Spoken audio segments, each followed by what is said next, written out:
We Biafrans are the lost tribe of Israel. I'm here to tell you the true origin of the Biafrans, which is the Igbos. Let me begin according to Genesis 29 verse 30. Jacob had 12 sons, namely Reuben, Simeon, Levi, Judah, Dan, Naphtali, Gad, Asher, Issachar, Zebulun, Joseph, and Benjamin. Gad was the seventh son of Jacob. According to Genesis 46 verse 16, Gad has 7 sons, namely Haggai, Zephon, Shuni, Esbon, Eri, Arodi, and Areri. Sometime in the Middle East, famine struck, and Jacob moved with his family and other 70 relations to Egypt. But before then, Joseph, who was the 11th son of Jacob, had been sold by his brothers to Egypt, where he was made governor general under a king Pharaoh. As time goes on, the Pharaoh that knows Joseph died, and they started suffering persecutions from the hands of the Egyptians. Eri, the 5th son of Gad, foresaw the danger, persecutions, suffering, and wickedness coming. He decided to live on time with his 2 younger brothers, Arodi and Areri, with their half-brothers. They traveled through Ethiopia, Sudan, and downward West Africa through River Nile, and landed in a place known as Aguleri today, through Omambala River in Anambra State, around 1305 BC. Eri established and lived very close to Omambala River. He was wealthy and wise, just like his great-grandfather Abraham. And this is the reason why Anambra has the highest number of rich people in Africa. Eri gave birth to 5 sons, namely Agolo, Ata, Oba, Hebrew, and Mary. Agolo, as the first son of Eri, stayed back and established Aguleri in Anambra State. Ata moved upward north and established Igala Kingdom, and this is the reason why their overall chief is known as Ata of Igala in Kogi State. Oba left and founded Oba Kingdom in Anambra State. Hebrew, which was later changed to mean Igbo or Hebrew, he was a very powerful and spiritual man, and this is the reason why people from this area are always spiritual. He left and founded Igbo Etiti, Igbo Adagbe, and Igbo Eze within Nsukka and part of Anambra State.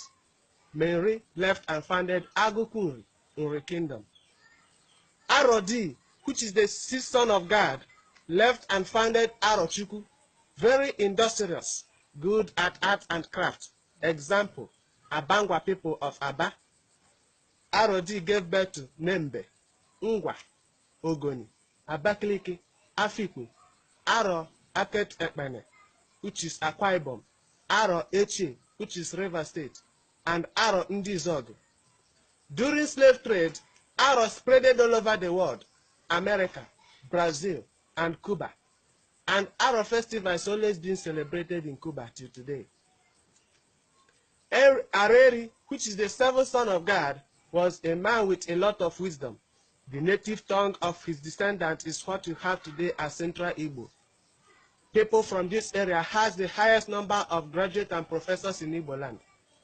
He gave birth to Owerri, Umahia, Diobu, Okigwe, Elele, and Mbano, while Eri's half-brothers left and founded Ijao nationality and part of Edo State and many parts of Niger Delta.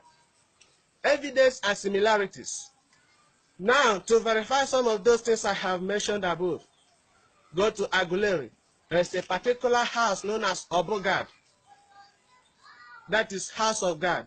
This Obogad, in honor of their father Gad, the 7th son of Israel. Remember, Gad was the 7th son of Jacob. Go to Genesis 29 verse 30. And Gad has 7 sons, of which the last 3 were Eri, Arodi, and Areri, with their half-brothers that left Egypt to downward West Africa. Go to Genesis 46 verse 16. This Obogad was the first house to be built in Igbo land, and this is the reason why every man in Igbo land always built a place in his house known as Obi or Obo, in honor of his father, and mainly for relaxation. And in the olden days, there's always a family shrine or little oracle, and they worshipped oracle then because their father left Egypt before God gave the 10 commandments to Moses for the Israelites, of which one of the 10 commandments is against idol worshiping. Even though modern day Igbos built Obi or Abo as outside bar without any shrine, while some Christians don't build Obi anymore because of their belief.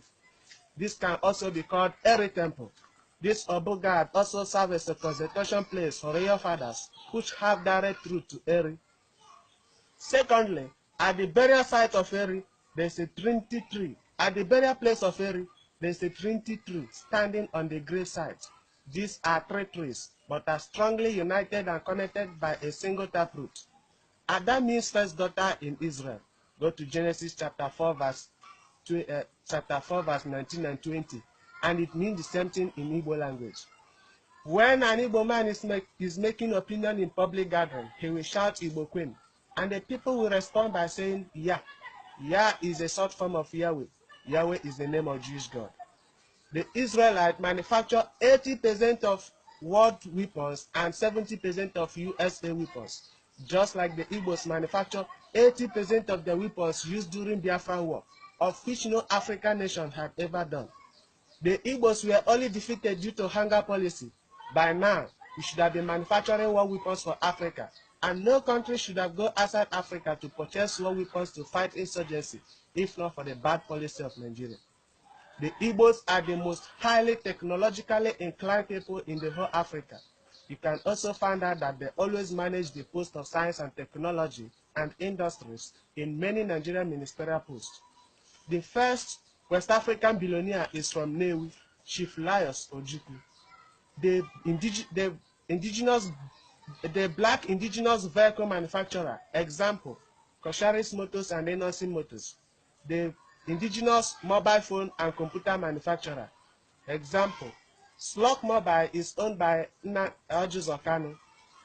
Zynos Computer is owned by Stanley Eke, and Slok Mobile is owned by Nnamdi Ezigbo, the father of internet and the founder of fastest computer in the whole world, Philip Emeagwali. We carry our dead ones home just like the Israelites. Go to Genesis chapter 49, verse 29, verse 30 to chapter 50. Just like the Israelites, we are ruled or led by elders and priests. Israelite has no king until Samuel anointed Saul to become the king of Israelites. And that is the reason why the Israelite was led by Prophet Moses and many other prophets. Conclusion. Israeli ambassador Nuakez confirmed that the Igbos are Jews. Check Daily Sun newspaper 2004. Therefore, the Igbos are the block engine and Japan of Africa. No wonder an author with international reputation, Emefiena Nnia, said that in Biafra, Africa died. We love our neighbors. We accommodate everybody. We can live everywhere and develop anywhere. It is in our blood to develop. We are God's people, a choosing generation. Let Nigerians stop the marginalization of the Igbos and Biafra, or let them have their freedom. As for the Igbos, we should know whom we are. We are God's people, the God of Abraham, Isaac, and Jacob. We should aim and think bigger and work harder as it is in our blood. And let every parent endeavor to teach their children Igbo language and culture. May Chukwu Kika be with you all.